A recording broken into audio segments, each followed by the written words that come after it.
start the panel session. 예, 그러면은 이제 패널 토론을 시작하도록 하겠습니다. 패널 토론을 위해서 세 분의 연사분 그리고 세 분의 패널 분께서 함께하고 계십니다. 조선업, 또 중공업 등등 다양한 분야에서 함께해주고 계십니다. 먼저 토론을 시작하기 전에 왜 이 배경을 좀 설명을 하고 싶습니다. 그래서 이태호 연구소장님께서는 해양용 SMR 기술 개발의 현황 그리고 전망에 대해서 말씀을 해주셨고요. 그리고 이제 패트릭 라이언 CTO께서는 간단하게 어떠한 혜택과 또 어려움들을 특히 이제 원자력을 해양에를 전해서 적용하는 데 있어서 당면하겠는가에 대해서 얘기를 해주셨고, 그런 다음에 정정호 팀장님께서는 원자력 추진 상선의 성공적인 상업화를 위해서 어떤 문제점을 극복해야 되고 또 관련 규제 현황이 어떤지에 대해서 말씀을 해주셨습니다. 예, 그런 점에서 오늘 세 분의 패널 분을 모셨습니다. 그래서 간단하게 이 세 분을 소개하고 싶은데요. 먼저 이희성 박사님이십니다. 삼성중공업에서 근무하고 계시고 안전환경 기술파트장님이십니다. 그리고 현재 한국 MSR 개발을 또 주도하고 계십니다. 그 다음에는 박상민 상무님이신데요. HD 한국조선해양 미래기술연구원 상무님이십니다. 예, 현재 CTO로서 근무하고 계시고 신기술 개발을 주도하고 계십니다. 또 설한신 박사님께서 함께하고 계신데요. 선박해양 플랜트 연구소의 센터장님이십니다. 그래서 현재 다양한 이 선박 개발 프로젝트를 추진하고 계십니다. 그러면 오늘 토론의 진행 방식을 잠시 설명드리겠는데요. 먼저 제가 몇 가지 질문을 드리도록 하겠습니다. 세 분의 발표와 관련해서 질문을 제가 하겠고요. 그 다음에 또 패널 분들로부터도 질문을 할 수 있는 기회를 드리겠고, 그런 다음에 일반 청중들로부터 또 질문을 받는 기회를 갖겠습니다. 자, 그런 점에서 제가 먼저 이태호 연구소장님께 질문을 드리도록 하겠습니다.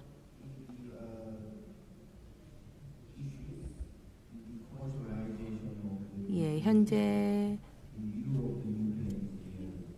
특히 이제 원자력 공학 측면에서 봤을 때 원자력선의 상업화를 위해서 어떤 이슈를 극복해야 되는지가 궁금합니다.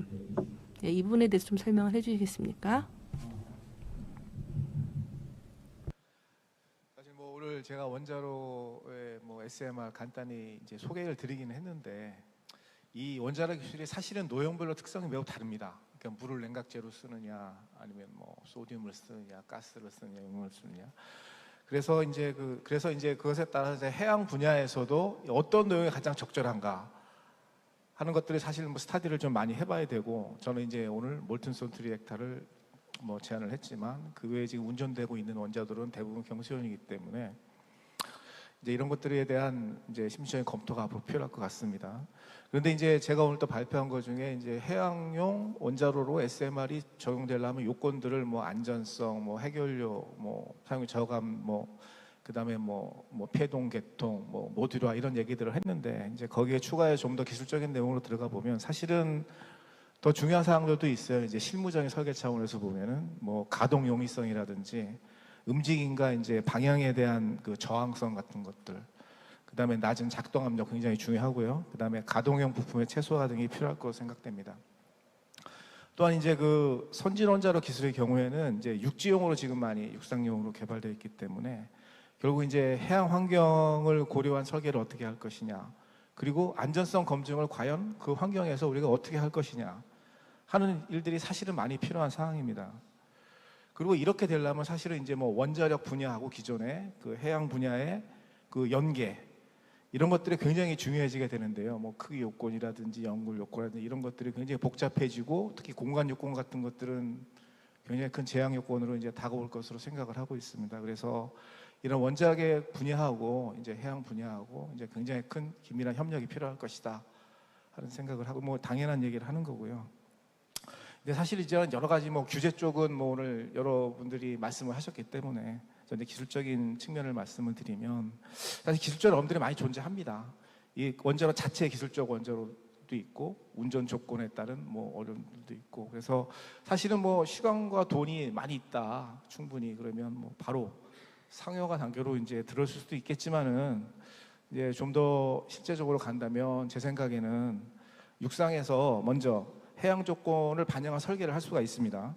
그래서 이제 이런 설계를 통해서 우리가 이런 원자로를 이제 실증을 하는 거죠, 육상에서. 그래서 그러고 나면 이제 실증에서 개발된 기술을 검증을 하고 그러고 나서 이제 이걸 다시 해양으로 갖고 간다면 아마 제가 볼 때는 더 현실적으로 이제 신뢰성 있고 그다음에 이제 안전하게 상용화에 접근할 수 있지 않을까. 바로 해양으로 가는 것보다는 이런 생각을 합니다. 그래서 만약에 이런 실증 과정을 통해 이제 목표한 우리가 안전성, 그다음에 또 중요한 또 경제성 이제 이런 것들을 확인할 수 있다면 아마 제 생각에는 향후에 이제 해양 분야에서 원자력이 많은 부분을 차지할 수 있지 않을까 그런 생각을 합니다. 네, 감사합니다. 네, 이 박사. Thank you, Dr. Lee. The specific features of the maritime environment can be incorporated into the design of the reactor, and it is quite important to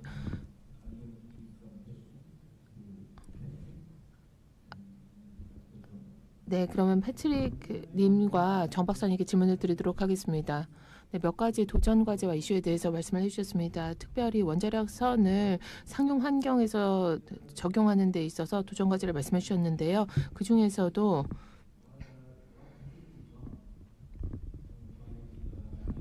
IMO가 혹은 IAEA가 원자력 선을 산업 규모로 실현하기 위해서는 무엇을 해야 될지에 대해서 말씀해 주시면 좋겠습니다. 감사합니다. 정 박사님께서 규제 환경을 잘 개발해 주셨는데요. 솔라스 8장을 보시게 되면 그리고 규제를 존재하는 모든 원자력이 적용한다고 생각했을 때 최근을 보게 되면 모든 것들이 다 가압 경수로에 초점을 맞추고 있습니다. 솔라스 챕터 8은 1974년에 도입이 됐기 때문에 새로운 관점을 가지고 개정을 해야 될 것 같습니다. 이것이 IMO의 역할인 것 같고요. ABS에서는 이것이 단순히 원자력 에너지 관련 문제에만 국한되는 것이 아니라 물론 이것이 가장 중요한 부분이긴 하죠. 그것을 넘어선다고 생각을 합니다. 네, 규제 도전 과제를 생각할 때 이런 부분이 가장 먼저 떠오르는 부분인 것 같습니다. 또 여기에 관련해서 월드 뉴클리어 트랜스포트 인스티튜트 뉴티라는 것이 원자력 에너지 원료, 원자력 원료를 수송하는 부분에 대해서 규정을 하고 있는데요. SMR과 관련해서 적극적으로 이제 수송 분야에 있어서 하이아세이 저농축 우라늄 같은 것들 프랑스에서 미국으로 수송하는 이런 부분들에 대해서 규정을 도입하고 있습니다. 또한 다양한 규제 관련한 추진이 여기서 이루어지고 있는데요. 윈티의 제한도 우리가 조금 솔라스에서 반영을 해야 될 것 같습니다. 우리가 이제 규제랑 관련해서 또 생각해봐야 될 부분이 보험입니다. 이 부분에 대해서는 이야기를 하지 않았는데요. 원자력 선의 역사를 1960년대부터 지금까지 살펴보게 되면 정부가 이제 구동을 했기 때문에 정부가 보증을 하고 정부가 보험을 하는 그런 방향입니다. 그런데 향후에 우리가 상용선으로 적용하게 된다면 이것이 보험 가능한지 여부가 굉장히 중요해질 수밖에 없습니다. 이것이 해운 분야에 있어서 원자력선 도입에 있어 매우 중요합니다. 규제 관련한 우려사항과 연결해서 보험이라는 분야 역시도 우리가 함께 업계 차원에서 고려해 봐야 됩니다. P&A 클럽이나 다른 보험 기구와 함께 논의하고 파악해 나가야 될 부분이 되겠습니다. 그래야 해운 분야에 적용이 가능할 것입니다.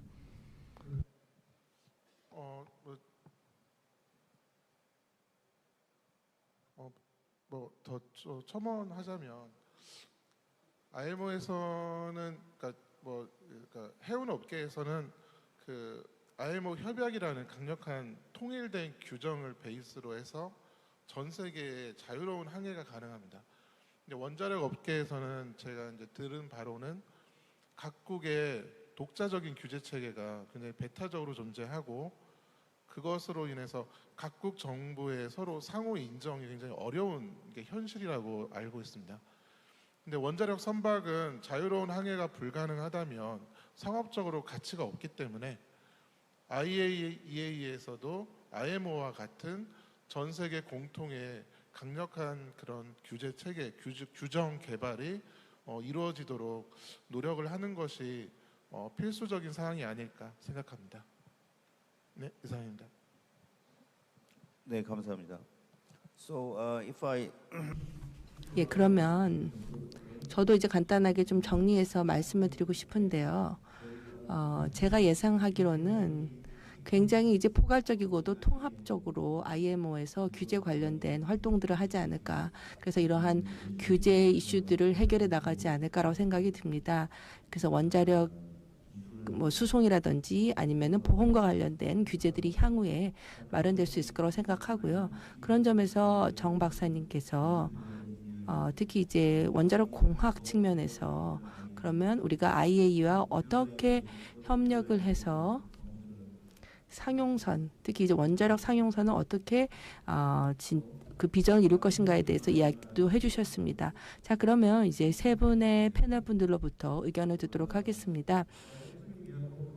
저희가 지금 이제 원자력의 사용에 대해서 이야기를 하고 있기 때문에 저는 또 이 원자력에서 근무를 하고 있고 이 박사님도 마찬가지인데요.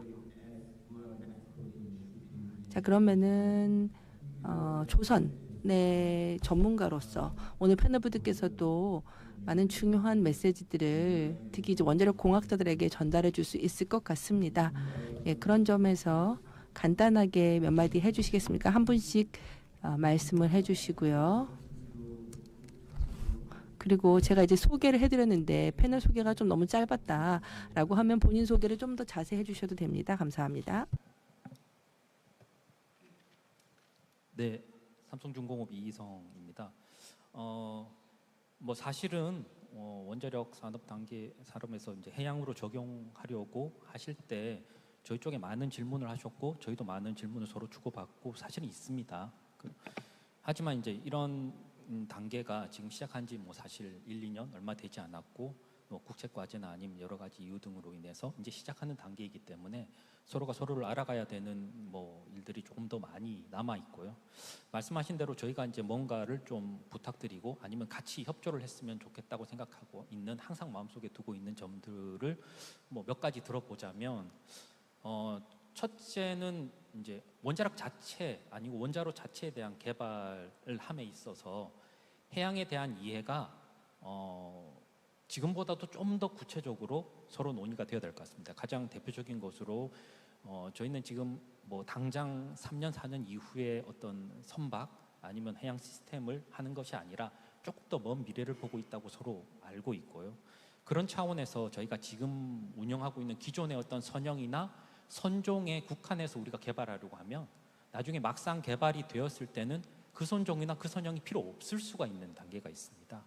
그래서 그런 것들을 서로 좀 더 얘기를 해서 어떤 선종, 어떤 선형으로 할 것이냐 이것이 결정되고 나서 그 다음에 그 선박이 원하는 성능, 뭐 속도 얘기도 저희가 많이 하고 있지만 기존의 20노트 이하 아니면 20노트 전후로 할 것이냐 아니면은 30노트에 육박하는 뭐 그 이상을 생각하는 그런 것을 할 것이냐 이런 것들을 생각할 수 있게 같이 얘기를 많이 했으면 좋겠고요.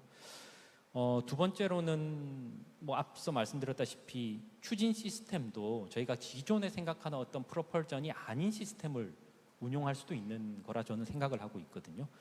그래서 이런 기존의 어떤 프로펠러에 의존하던 것들이 다르게 할 수도 있기 때문에 이런 것들에 대해서 발빠르게 서로 얘기를 해서 하고 그럼으로써 이제 선박이 어떤 배치를 할 것이냐 이 배치에 따른 문제점을 서로 원자로 시스템에 연계해서 해결하는 문제 이런 것들도 같이 얘기를 하고 싶습니다. 마지막은 뭐 잘 앞서 얘기해 주셨지만 오퍼레이션 문제거든요. 기존의 어떤 선원들이 컨트롤할 것인가 몇 명이 컨트롤할 것인가가 아닌 요즘에 이제 어토노머스 많이 얘기가 되고 있는데 이런 어토매틱 또는 뭐 리모트 컨트롤에 대해서도 원자로 시스템이 얼마나 유연하게 받아들일 수 있고 서로 얘기를 해서 갖출 수 있는지 이런 것들이 앞으로 쭉 얘기가 됐으면 좋겠습니다. 네, 감사합니다. Thank you, Dr. Lee. So next. 예, 그러면은 박 박사님. 안녕하세요. 저는 한국조선해양 미래기술연구원에서 박상민 상무입니다. 하고 있는 박상민 상무라고 합니다. 저희는 현대중공업 그룹에서 그 선박 분야의 R&D를 지원하는 중간 지주회사입니다.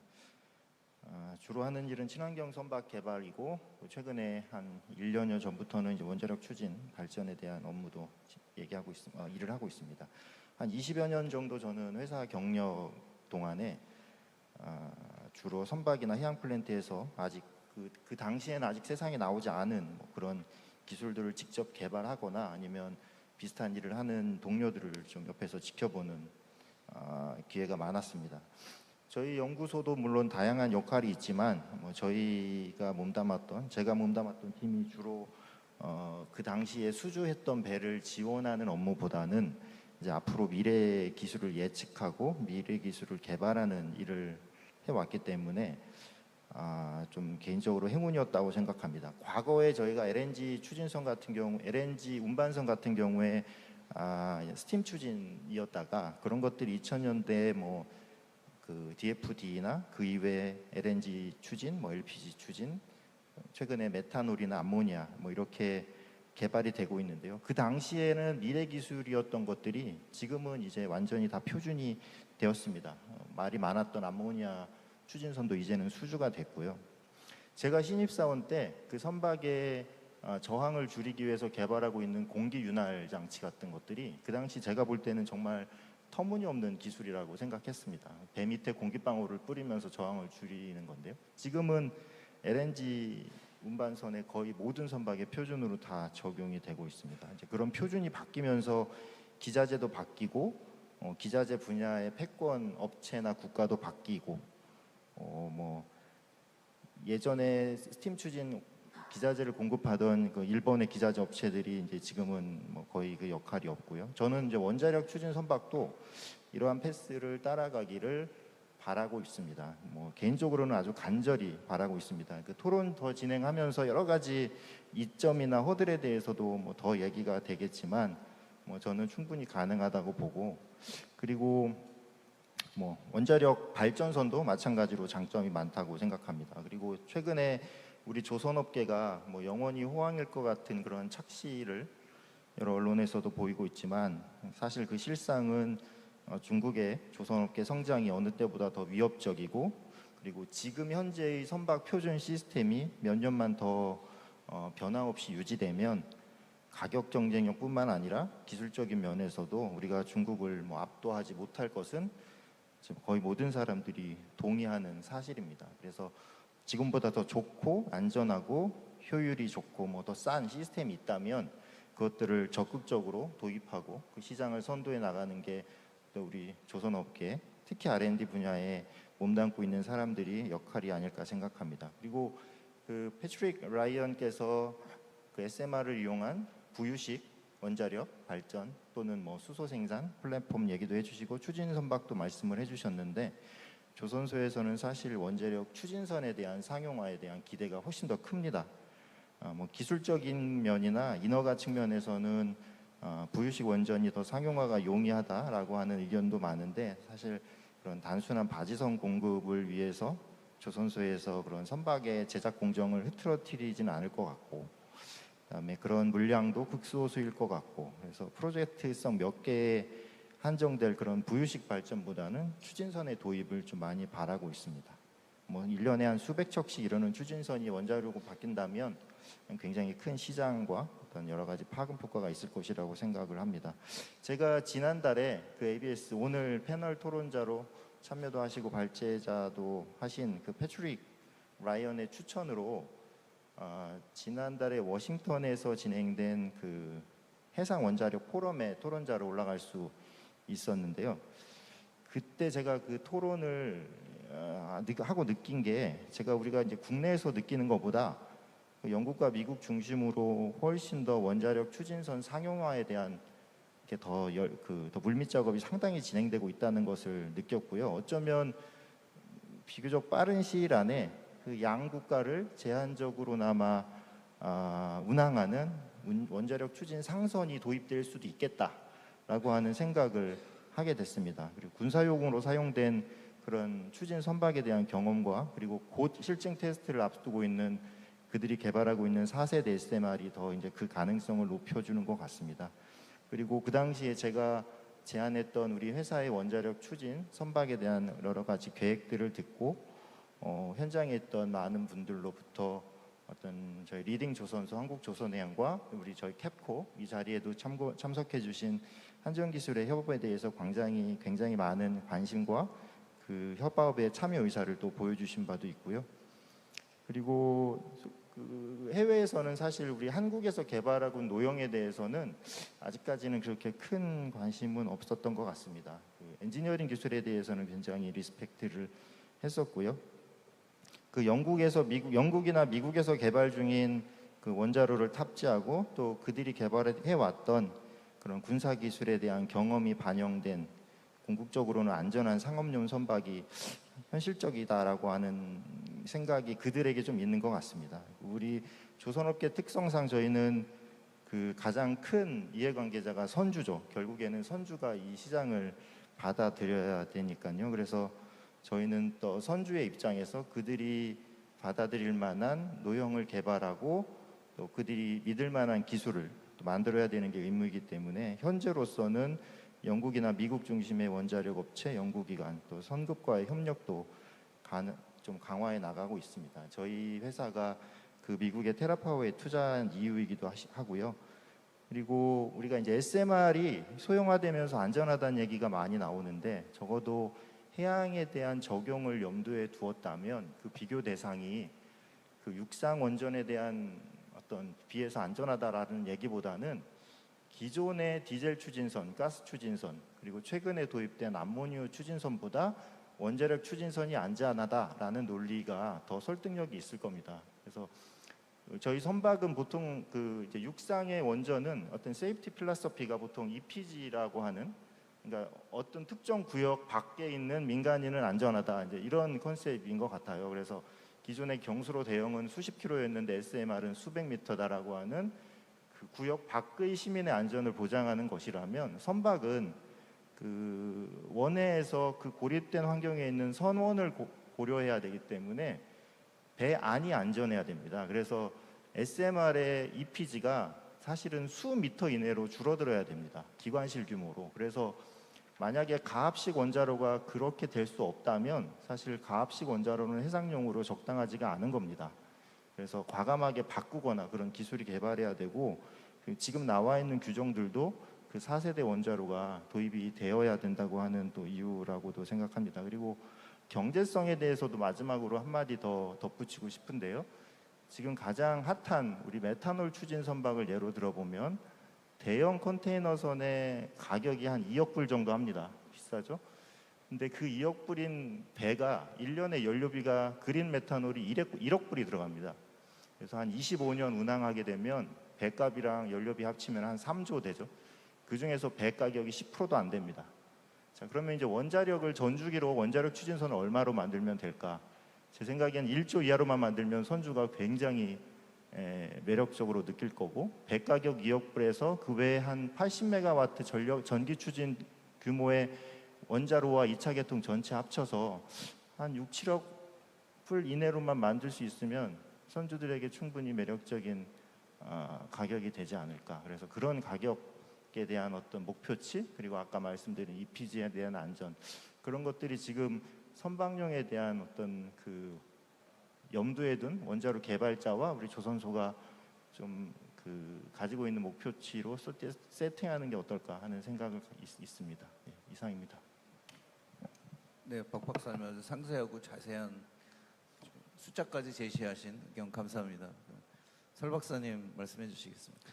네, 안녕하십니까. 저는 그 선박해양 플랜트 연구소의 그 함정과학 연구센터 센터장으로 근무하고 있는 설한신입니다.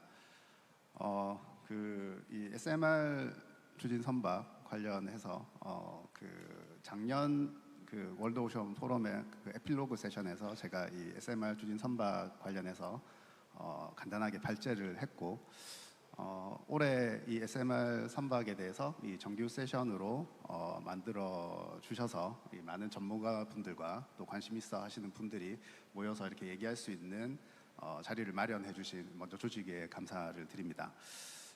그 앞서 그 세 분의 발제자와 그 두 분의 패널께서 말씀해 주신 많은 부분들이 뭐 저랑 뭐 저도 동일하게 생각하고 있는 부분이고 이 SMR 추진 선박이 그 빠른 시일 내에 실현이 되기 위해서 뭐 여러 가지 고려해야 되는 사항들, 생각해야 되는 사항들을 앞에서 이제 많이 말씀을 해주셨기 때문에 저는 이제 그 간략하게 그 제가 생각하고 있는 내용들을 좀 말씀을 드리겠습니다. 그 이 SMR이 그 앞서 많은 분들이 얘기해 주신 것처럼 온실가스 배출이 없고 그 다음에 에너지 밀도가 높기 때문에 궁극적으로 이 IMO에서의 규제라든지 해양 환경을 보호할 수 있는 어떤 선박 연료 추진 그 선박 연료로서 각광을 받을 거라고 생각이 됩니다. 그 뭐 최근에 이슈가 되고 있는 메탄올이라든지 암모니아라든지 뭐 이런 부분들도 이제 무탄소 연료로서 지금 활용이 될 가능성이 높지만 에너지 밀도 관점에서 보면 궁극적으로는 이 SMR이 아마 대세가 되지 않을까 이렇게 이제 생각을 하고 있고요. 그다음에 국내에서도 그 저기 여러 가지 SMR 노형에 대해서 개발이 되고 있고, 그다음에 이제 MSR 사업 같은 경우도 여기 계신 많은 분들이 참여를 해서 개발이 진행이 되고 있습니다. 그래서 국내의 그 우수한 이 원자력 기술을 가지고 요 이제 SMR이 그 곧 이제 실현이 되고 개발이 될 거라고 생각이 됩니다. 제가 오늘 좀 말씀을 드리고 싶은 부분은 이 SMR 자체보다 그 이 SMR을 탑재한 선박 관점에서 우리가 좀 여러 가지들을 좀 고려해 봐야 되지 않을까 이렇게 생각을 하고 있습니다. 뭐 이 내용도 앞서 이제 많이 이제 그 말씀을 해주셨는데 이 SMR이 개발된 이후에 이 기존의 선박에서 엔진을 SMR로 대체한다고 해서 이 선박이 운항을 할 수 있는 것은 아닙니다. 그래서 이 선박이 설계되고 운항을 하기 위해서는 사전에 이제 고려해야 되는 부분들이 있는데 그게 이제 뭐 대표적으로는 뭐 안전성으로 대표될 수 있는 대중의 수용성이고 그 다음에 경제성입니다. 그리고 이제 가장 제가 생각 오늘 얘기됐던 가장 많은 부분이 이 원자력 추진 선박이 운항되고 설계될 수 있는 규정과 제도입니다. 앞서 그 말씀을 해주셨지만 그 IMO 솔라스라든지 그 국내에 있는 원자력 추진 선박에 대한 기준들이 있지만 이 기준들은 이제 경수로 기반의 그 원자로를 탑재한 선박들에 대해서 이제 제정이 돼 있기 때문에 최근에 개발되고 있는 4세대 원전에는 적합하지 않습니다. 그래서 이 부분들을 어떤 이제 이 원자력 추진 선박이 설계가 되고 또 운항을 할 수 있는 이런 제도적 차원이 먼저 고려가 돼야 될 거라고 생각이 됩니다. 그리고 이제 미국이나 영국에서 이제 각 국가별로 이 부분에 대해서 이제 연구를 하고 뭐 제도에 대해서 발표를 하고 있는데 앞서 그 정정호 목사님 말씀하신 것처럼 이 선박이라는 것이 어떤 한 국가에서만 움직이는 것이 아니고 대양을 움직이고 여러 국가들을 드나들기 때문에 국제적인 차원, 즉 IMO 차원에서 이제 이 부분에 대한 이제 좀 논의가 필요할 거라고 생각이 되고 그 부분에 있어서 여기 참석하신 많은 분들이 좀 많은 기여를 해야 될 거라고 생각이 됩니다. 그래서 뭐 제가 최종적으로 드리고 싶은 말씀은 여기에 이제 원자로를 개발하시는 원자력 전문가분들도 계시고 그다음에 조선 쪽에서 선박을 설계하고 운항하고 계신 분들도 있지만 이제 이런 여러 전문가분들이 잘 협력을 해가지고 이 원자력 추진 선박을 빠른 시일 내에 상용화할 수 있는 그런 날이 오기를 바라겠습니다. 네, 이상입니다. 네, 설 박사님 감사합니다. 제가 뭐 세 분 말씀하신 거를 다 정확히 금방 이해했다고 하면 좀 거짓말일 것 같고요. 그래도 제가 좀 관중 여러분들을 위해서 좀 정리해 본다면 앞으로 우리가 이제 원자력 쪽에서 이제 그 원자력 해양선의 어떤 그 실현을 위해서 노력해야 될 부분들로 지적해 주신 것들은 다음과 같이 생각됩니다. 먼저 이제 그 미래에 대한 이해를 포함을 해서 원자력을 하는 사람들이 해양 또는 해양 산업에 대한 이해를 좀 높여야 된다는 말씀 해주셨고, 그 다음에 지금 뭐 프로포션만 생각하는데 그거 말고도 또 다른 그런 것들도 있을 수 있다라는 얘기.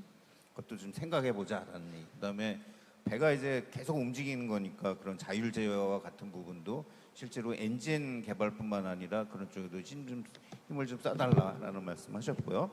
그다음에 우리가 지금 논의되고 있는 해양 시스템이 뭐 부유식도 있고 선박도 있는데 결국 우리가 좀 더 관심을 가져야 되는 부분은 이제 배 쪽이 아니냐 이제 이런 말씀 해주셨고, 그다음에 상업화를 빨리 갖고 가기 위해서는 어떤 제한적인 루트에 대한 어떤 개발을 제한적인 루트에서 원자력 선박을 사용하는 쪽으로 먼저 시작을 하면 그것이 좀 수용성을 높일 거다 그런 얘기 해주셨고, 그다음에 선주가 마지막 이제 최종 스테이크 홀더니까 선주에 이제 마음에 맞아야지 이제 원자력선이 간다라는 말씀 아주 중요한 얘기 같습니다. 그래서 경제성 차원 그다음에 EPG 그러니까 세이프티 차원에서 무엇을 해야 되는가지 말씀을 해주셨습니다.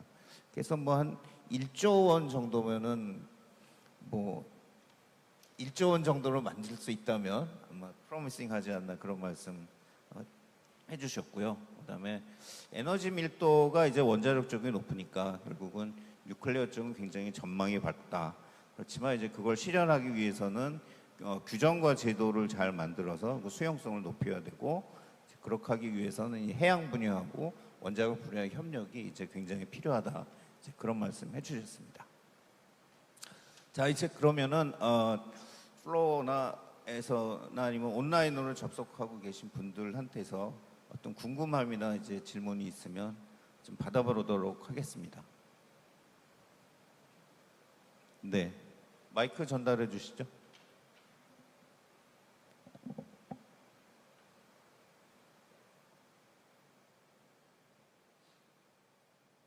예, 이 세계 해양 포럼이 국가 전체 차원에서 기술 개발이라든지 적용 같은 것은 지금까지 많이 다뤄왔는데, 제가 부산 시민으로서 부산의 발전을 위해서, 부산이 사실은 1인당 그 지역 총 생산이 17대 특강시 중에서 꼴찌에서 2번째거든요.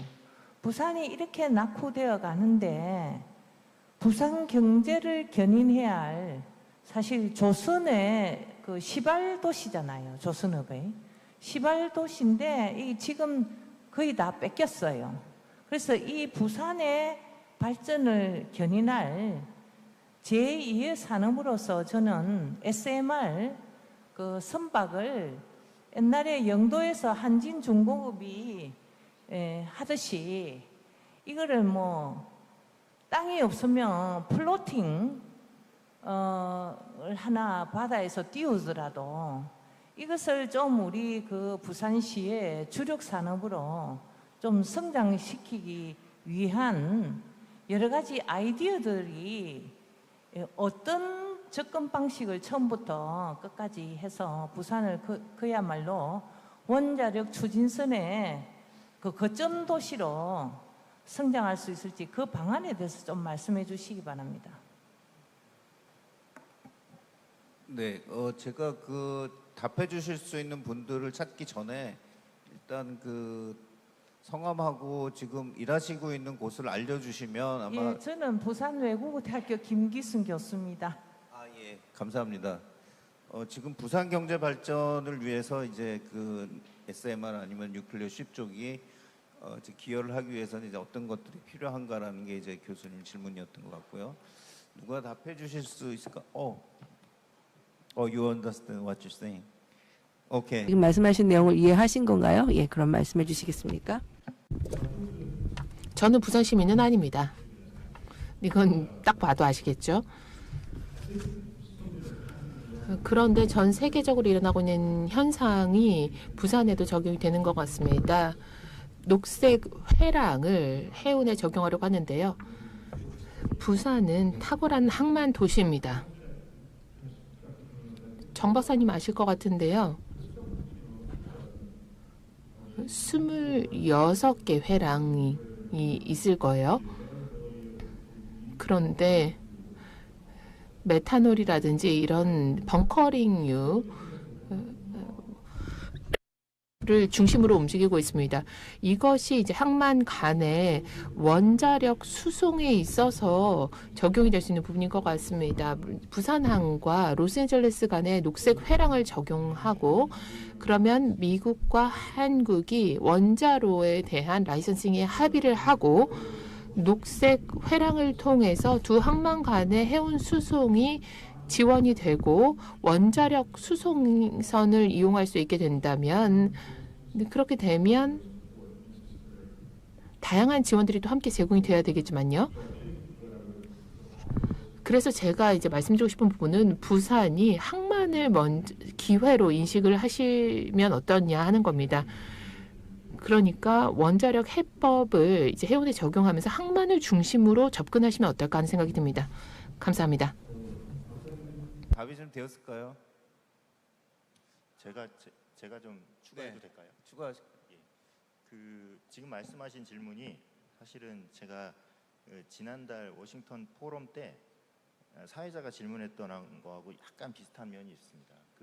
뉴클리어 야드에 대한 질문이었는데요. 저희가 원자력 추진선을 만들게 되면 조선소에 그런 여러 가지 안전 설비들에 대한 부담이 있죠. 이제 그런 질문들이 나왔을 때 제가 뭐라고 말씀드렸냐면 한국에 있는 해안에 위치한 원자력 기존에 존재하는 원자력 발전소의 어떤 사용 가능성을 이제 언급한 적이 있습니다. 예를 들면 조선소에서 원자력 추진선 발전선을 만든다고 해서 조선소 안에서 우라늄을 핸들링하진 않죠. 결국에는 껍데기 배를 만들고 어딘가에 퍼미션이 있는 그곳에 가서 이제 그런 작업을 해야 되는데 저는 원자력 발전소가 이제 우리나라는 다 해안에 당연히 있고 이제 그 시설에서 그런 연료를 충전해주고 나중에 또 해체할 수 있는 그런 서비스가 우리 한국에서 가능할 것이다. 그리고 그런 서비스를 해주는 도시가 상당한 그로부터 이제 수익을 얻을 수 있을 것 같다라는 어떤 언급을 했었습니다. 이제 부산에 지금 기장에 있는 발전소가 고리인가요? 예, 그런 고리의 원전에서의 어떤 좀 더 부두를 만들고 그래서 주변에 있는 거제나 울산에서 만든 추진선에 최종 어떤 연료봉을 탑재해주고 나중에 폐선하는 그런 작업들이 상당한 수익을 얻어낼 수 있는 지역 사업이 될 수 있을 것이라고 생각하고 그리고 현실적으로 그거 말고는 조선소 내에서 연료봉을 핸들링을 할 수 없기 때문에 꼭 필요한 작업이라고 생각합니다. 그래서 그런 지금의 해안의 원전을 보유한 지역에서 좀 관심을 가져주시면 좋지 않을까 생각을 하고 있습니다. 네, 다른 분들도 아이디어 있으십니까? 네, 저도 추가로 아이디어를 드리면요. 예, 질문해 주신 부분이 저희가 지금 이 행사를 하는 지역에서 가장 핵심적인 질문을 해 주신 것 같고요. 저희도 이런 것들에 대해서 많이 고민을 이제 해 보게 됩니다. 왜냐하면은 이제 이런 이제 원자력에 대한 것을 해야 될 지역이라는 것이 필요하게 되고 거기엔 어떤 베니핏이 있는가를 항상 고민을 하는데 비단 어떤 원자력 설비를 짓는 것 자체가 이점이 되지 않을 수도 있습니다. 금방 박상민 상무께서도 말씀해 주셨듯이 그런 시스템을 갖추고 하는 그런 설비를 먼저 만드는 것도 중요할 것 같고요. 원자력 관련된 해양 원자력 관련된 어떤 설계 엔지니어링 이런 것들에 대해서도 충분히 부산에서 이런 것들을 진행을 하고 준비를 하고 또 만들어 나가면 될 것 같고 거기에 추가로 나중에 원자력 관련된 설비들은 어차피 저희가 선원이 직접 타서 운전을 하는 이런 것보다는 앞서도 말씀드렸지만 리모트 컨트롤이나 어토노머스 쪽으로 가면 그런 시스템이 있어야 되는 센터가 이제 필요하게 되는데 그런 것들이 운항을 하는 이런 항구 쪽에서 만드는 것이 가장 맞지 않을까 생각이 들고 그런 것에 대해서 사전에 부산에서 준비를 해 나간다면 충분히 경쟁력 있는 그런 것들을 갖출 수 있을 거라 생각합니다. 네. 네. 저희 연구소에서도 이 원자력 추진 선박에 대한 이제 개념 설계에 대한 이제 기초 연구들을 진행을 하고 있는데 말씀해주신 질문해주신 내용에 대해서 어떤 비즈니스 모델들을 좀 구상을 해볼 수 있을 것 같습니다. 예를 들면 이제 원자력 추진 선박이 이제 그 항만에 뭐 접안을 한다든지 아니면 이제 항에 들어오기 위해서 대기를 할 때 이 원자력 추진 그러니까 SMR 자체에서 이제 선박 추진에 활용이 되지 SMR이 그 선박 추진에 활용이 되고 있지 않다면 거기서 발생하는 풍부한 에너지원을 이용을 해서 뭐 전기를 ESS 장치에 저장을 한다든지 또 다른 대체 연료 뭐 수소를 생산한다든지 뭐 이런 형태로 해서 그 어떤 그 부산이 가지고 있는 항만 시설을 이용해서 이런 어떤 SMR을 활용한 그 비즈니스 모델 이런 부분들을 또 생각해 볼 수 있을 것 같다는 생각이 듭니다. 이제 그런 부분들이 좀 개발이 된다면은 어떤 뭐 지역 경제라든지 어떤 시설에 대한 확충이라든지 이런 부분들도 이제 가능할 거라고 생각이 됩니다.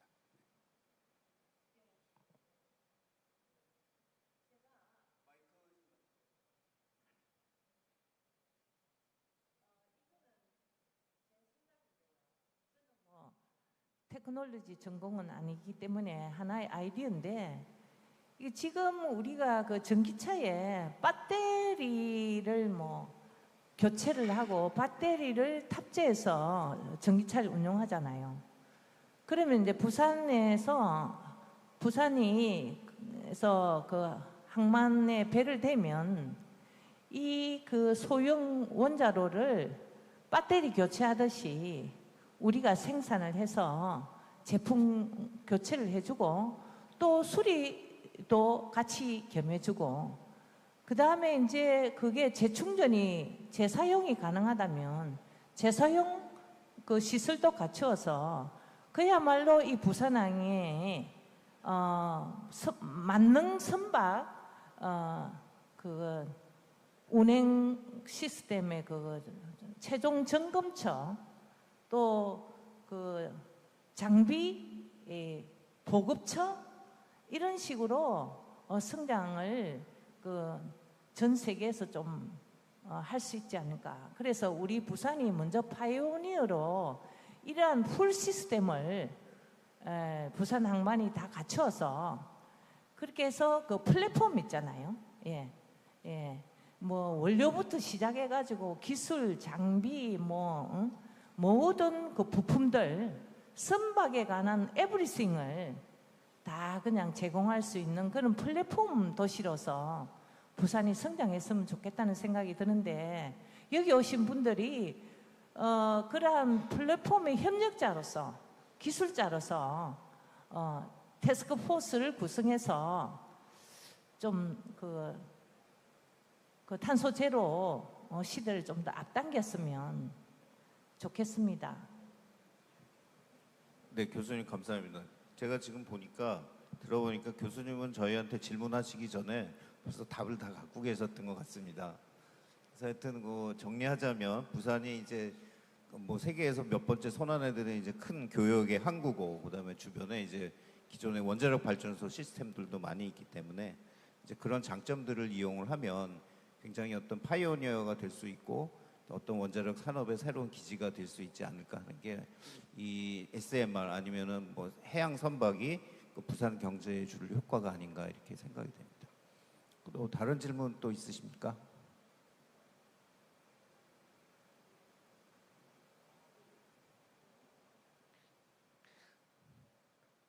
네.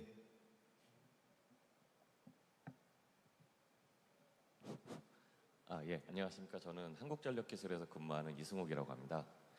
저희 회사는 이제 발전소를 설계하는 원자력 발전소를 설계하는 회사고요.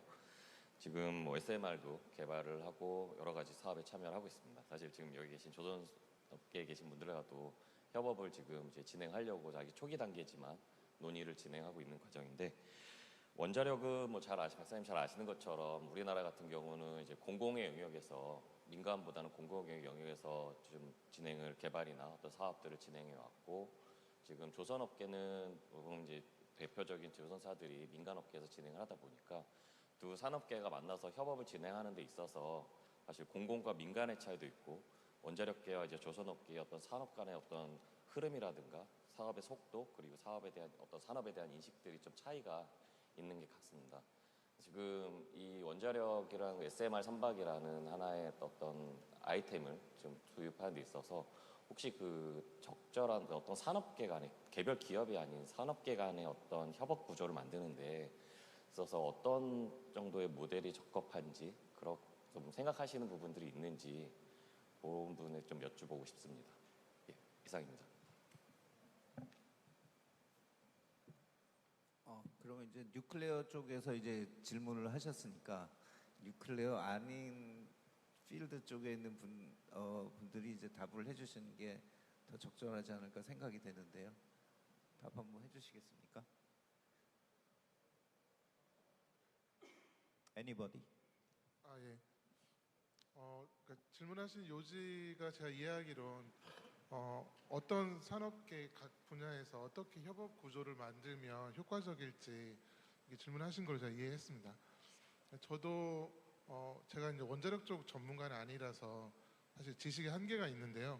제 나름대로 그동안 좀 고민을 해온 바로는 일단은 해운과 육상 원자력 발전은 그 근본부터 너무 차이가 많이 나서 이 기회에 같이 무조건 협업을 해야 됩니다. 일단 뭐 아까 규제도 당연히 그렇지만 기술적으로도 조선 쪽과 일종의 육상 건물이 되겠죠. 이 두 가지는 서로 모르는 기술적인 사항들이 꽤 많더라고요. 그래서 저는 이제 국내 같은 경우는 이제 원자력 연구원이 그 SMR 개발에 있어서는 가장 능력 있고 앞선 기관이니까 원자력 연구원이 주축이 되고, 그다음에 조선 쪽에서는 국내 조선소들이 워낙 출중한 능력을 가지고 계시니까 좀 국가적인 차원에서 서로 같이 장기적으로 협업할 수 있는 그런 구조가 반드시 필요한 것 같고요. 이제 거기에 더하여 이제 여러 가지 해결 요건들이 기술 외에 더 많이 존재한다고 생각합니다. 대표적인 게 규제 쪽일 거고요. 규제에서는 또 핵심이 세이프티와 룰 쪽일 거고요. 그래서 그런 면에서는 저희 선급이나 아니면은 국내 그 원자력 안전 검사원이든 이런 쪽도 같이 해서 서로의 역할 분담을 초창기에 정밀하게 한다면 저는 좋을 거라고 생각합니다. 예, 너무 두루뭉술이해서 도움은 안 되고요. 추후에 또 더 고민하고 협의하면 좋겠습니다. 짧게 한마디만 제가 될까요? 먼저 제가 하시고 마지막에 아주 예를 하나 확실하게 들어드릴게요. 지금 선박 쪽은 이런 게 없는데 사실 저희 고온가스를 요즘 이용한 열 이용에 관심 있는 기업들이 많습니다. 예를 들자면 수소 생산하고 산업 공정열 공급, 그래가지고 거기 민간 기업들이 굉장히 관심들이 많아가지고 이제 작년서부터 얘기를 해오다가 올 9월에 열 이용 협의체라는 걸 만들었어요. 그러니까 원자력 연구원하고 민간 기업들이 한 13개가 해서 협의체를 만들고, 그걸 통해서 이제 어떤 프로젝트를 하는 거라기보다 당장 만들기가 어려우니까 그 사전 단계에 지금 말씀하신 서로 간의 관심사를 논의하고 서로 간의 로드맵을 만들고 이런 것들이 어떤 방향으로 할지 논의할 수 있는 큰 프레임을 만들었거든요. 그래서 정기적으로 모여가지고 이제 얘기도 하고 하면서 이제 시작을 이제 천천히 하는 거죠. 이게 어느 정도 성숙이 되고 나면은 그 중에 어떤 기업들이 나는 이거 가지고 한번 사업화 해볼란다. 이제 그럼 그때 가서 구체화하면 되는 거예요. 그러니까 제가 보기에는 이제 이게 좋은 모델이 될 것 같고, 아마도 이런 해양용 SMR 적용도 이러한 어떤 그 의무감이 없는 이런 프레임을 가지고 가볍게 시작을 한다면 서로 간에 지금 원하는 것들, 요구하는 것들 서로 파악할 수 있고, 이제 그거를 토대로 이해가 이제 어느 정도 성숙이 되면 와, 이거 한번 해봐야 되겠다는 식의 구체적인 프로젝트가 도출되지 않나, 그런 생각을 합니다. 그 질문의 요지하고는 살짝 다를 수 있는데 일단 필요한 말씀인 것 같아서, 저희가 지금 추진 시스템이 원자력으로 바뀐다는 거는 지금 현재 선박의 그 기자재의, 그러니까 메인 주추진 시스템의 그 주축을 담당하고 있는 그 유럽의 엔진 메이커들에게는 상당히 위협적인 내용이고요. 원자력 추진 상선의 도입을 정말 지옥까지 쫓아가서 반대할 세력들입니다. 근데 그분들이 IMO의 주요 의사결정권자의 나라거든요. 그래서 우리가 여기서 얘기하는 거가 마냥 쉽게 진행되지는 절대 않을 겁니다. 아마 그들의 강력한 저항이 있을 거고, 그들의 동의를 얻어내고 그분들이 산업이 점차적으로 우리가 원하는 쪽으로 변화할 수 있도록 기회와 정보를 드리는 게 굉장히 중요합니다. 그 선박, 그러니까 조선 분야에서 원자력이라고 하는 기술은 단순히 친환경 선박으로 바뀌는 게 아니라 지난 십수년간 세팅된 유럽 기자재 업체들의 강력한 그 영역이 미국의 기술로 바뀌는 과정이 될 겁니다. 그렇기 때문에 미국과 이제 협력이 또 잘 되는 영국이 지금 그런 물밑 작업을 하고 있는 거고요. 저는 그러한 협의체에 단순히 우리에게 우호적인 조직만 들어와서는 절대 되지 않을 거라고 생각하고 지금의 그런 기자재 패권을 갖고 있는 업체들의 동의를 얻기 위한 노력이 꼭 들어가야 된다라고 말씀을 드리고 싶습니다. 네, 감사합니다, 박 박사님. 제가 이 주제 협업 체제에 대한 그 토론을 좀 정리를 해보면 규제, 그러니까 원자력을 하는 사람, 그다음에 배를 하는 사람, 그다음에 규제를 하는 사람이 전부 다 이제 협업이 필요하고 그 시작은 굉장히 어떤 큰 퍼포즈를 갖는다보다는 루즈한 그런 조직을 갖춰서 커뮤니케이션을 증가하고 이제 그것들이 이제 강력한 힘을 만들어가도록 해야 된다는 얘기. 그다음에 그 기존 원자력을 지지하는 사람들뿐만 아니라 주변의 많은 관련된 스테이크홀더들을 우리가 같이 묶어서 가야 된다라는 게 지금 나온 질문에 대해서 우리가 같이 공유해야 되고 앞으로 노력해야 되는 것 같습니다. So I think I mean 예, 그러면 여기에 또 추가적으로 좀 더 질문이 있을 수 있겠습니다만 시간이 없기 때문에요. 그렇기 때문에 여기에서 세션을 마무리하도록 하겠습니다. 오늘의 이러한 토론들을 통해서 실제 어떤 어려움과 어떤 혜택이 있을 수 있는가에 대해서 이야기를 했었고, 특히 원자력선을 해양에 적용하는 데 있어서 다양한 방면들을 다루었습니다. 뿐만 아니라 우리가 함께 어떤 것을 협력해서 이러한 비전을 현실화할 것인가에 대해서도 이야기를 나눌 수가 있었고요. 뿐만 아니라 부산은 굉장히 좋은 잠재력을 가지고 있다. 특히 이러한 상용화에 있어서 원자력선의 상용화에 있어서 많은 잠재력을 갖고 있다는 것을 다시금 확인할 수 있는 기회였습니다. 여러분 모두와 함께 이렇게 유익한 토론을 나누게 되어서 너무 기쁘게 생각합니다. 모든 연사분들, 패널분들께 감사의 말씀드리고